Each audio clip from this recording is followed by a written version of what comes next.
जो हमारे साथ मौजूद हैं एम ए शहजाद साहब से हम पूछेंगे कि नवाज शरीफ इस वक्त मीडिया की जीनत बने हुए हैं। क्या वजीर आजम हाउस की जीनत बनेंगे वो?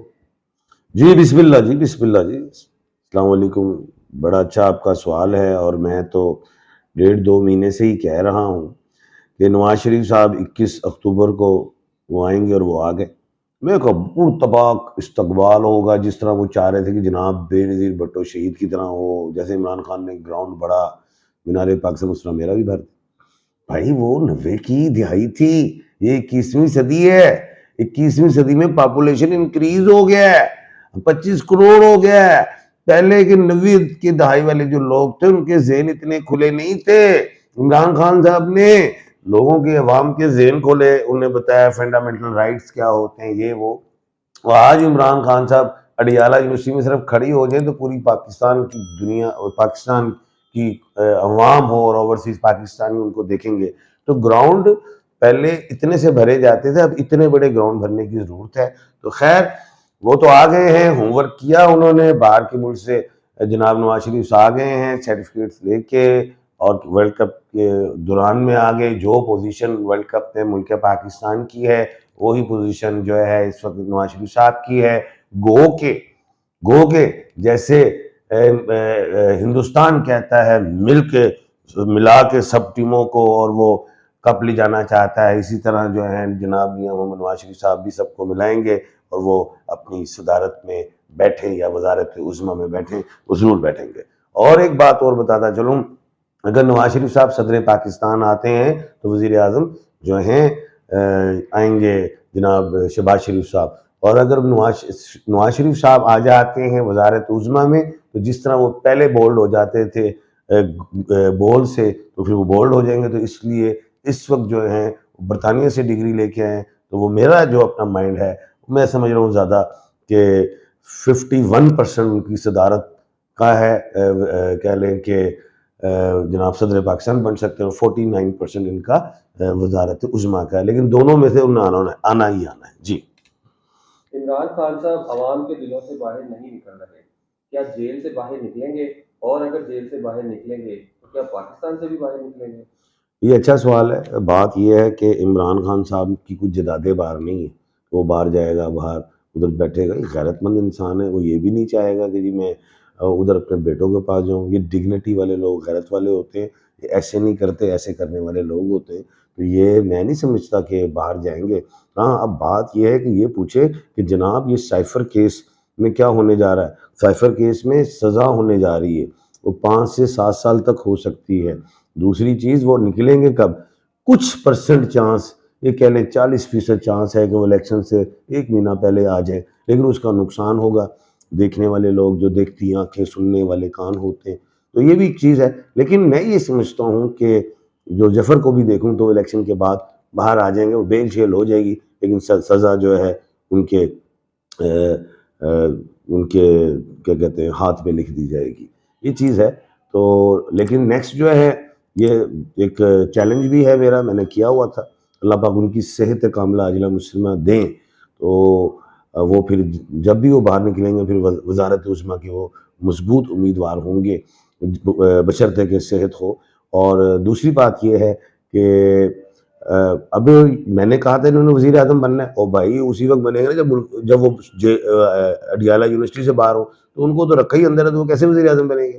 तो जब भी बाहर निकलेंगे अपने केसेस को से वो निकलेंगे, आज़ाद होंगे, तो बनेंगे इंशाल्लाह।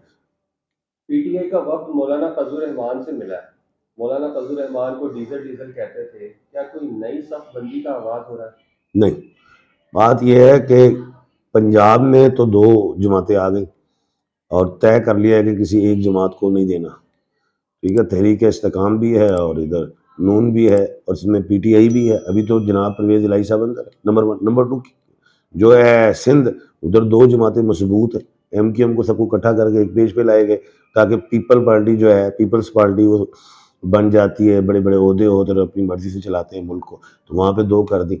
अब बात ये केपीके में सफाई हस्ती से मिटा देना था पीटीआई ने दूसरों को, जे यूएफ हो, जमात इस्लामी हो। तो जहन रखने वाले लोग भी ये चाहेंगे कि उधर भी 2 जमातें हों या इनको आपस में मिला दिया जाए, ताकि उधर भी एक जो है आप किसी एक की पावर ना हो, मिलजुल के चलेंगे। वो नज़र आ रहा है कि पीटीआई वहाँ से जीतेगी तो जेयूएफ को साथ मिला के एक क्रूशल टाइप की गवर्नमेंट बनाएं ताकि मुल्क को किसी तरीके से चलाया जाए, चाहे वो बैसाखियों से हो, लेकिन किसी की एक्टिंग नहीं लेंगे नज़र रखने वाले, क्योंकि जब भी कोई शख्स पावर में आता है तो वो अपनी मर्जी दिखाता है। तो इधर यह है कि इनको बैसाखियाँ दे दी जाएंगी, किसी ने एक्टिंग की उस बैसाखी को गिराएंगे, दूसरी बैसाखी आएगी जी।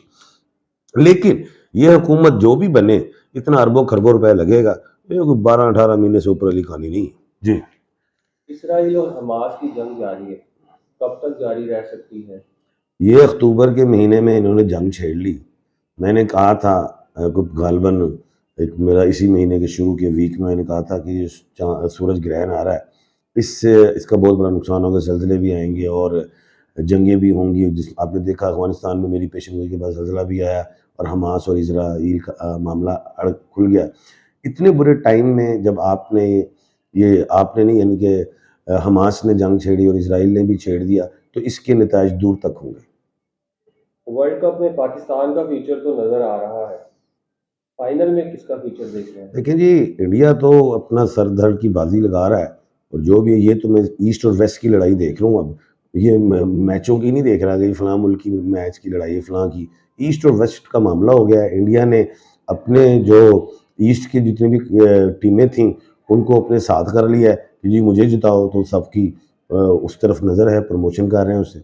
वेस्ट में जो मैं समझ रहा हूँ वो साउथ अफ्रीका और न्यूजीलैंड को जो वेस्ट है वो प्रमोट करेगा, तो उसमें एस और एन भी आ सकते हैं, एस एन भी, एस साउथ अफ्रीका न्यूजीलैंड भी आ सकते हैं, क्योंकि न्यूजीलैंड के साथ पिछली दफ़ा ज़्यादती हुई थी तो इस दफ़ा उसको चांस देने की कोशिश होगी। क्योंकि इस दफ़ा का जो मैच है ना, वो मैचेस नहीं है, क्योंकि हम हिसाब लगाते हैं जीत कोई भी रहा होता है, हो कुछ रहा होता है, एक गेम है।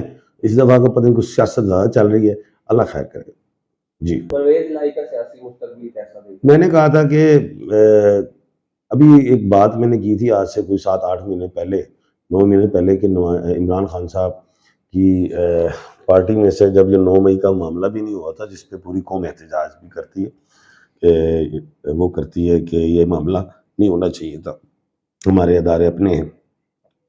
तो खैर कहने का मतलब मैंने ये कह दिया था कि जी 200-250 जो है ना कैंडिडेट्स पीटीआई से को छोड़ के चले जाएंगे, वो आपने देखा चलेगा। एक बात मैंने उसमें कही थी कि जो परवेज इलाही साहब हैं वो काफ छोड़ के पीटीआई में आएंगे। ये नहीं कहा था कि लोगों ने सवाल किया कि काफ जम होगी, मैं कहा नहीं, सिर्फ परवेज इलाही साहब आएंगे। तो आ गए और वो इस वक्त कैदोबंद की जो है सोबत में हैं, जेलों में हैं, इतनी उम्र है, एक दफ़ा डिप्टी वज़ीर आज़म हुए, 2-3 दफ़ा वज़ीर आला हुए। लेकिन मैं ये समझ रहा हूँ कि थोड़ा सा और स्टे कर जाते हैं तो झंडा जो है पीटीआई का परवेज इलाही साहब के हाथ होगा, क्योंकि चेयरमैन और वाइस चेयरमैन साहब तो इस वक्त अडियाला यूनिवर्सिटी में सबक याद कर रहे हैं, एग्जाम दे रहे हैं जी।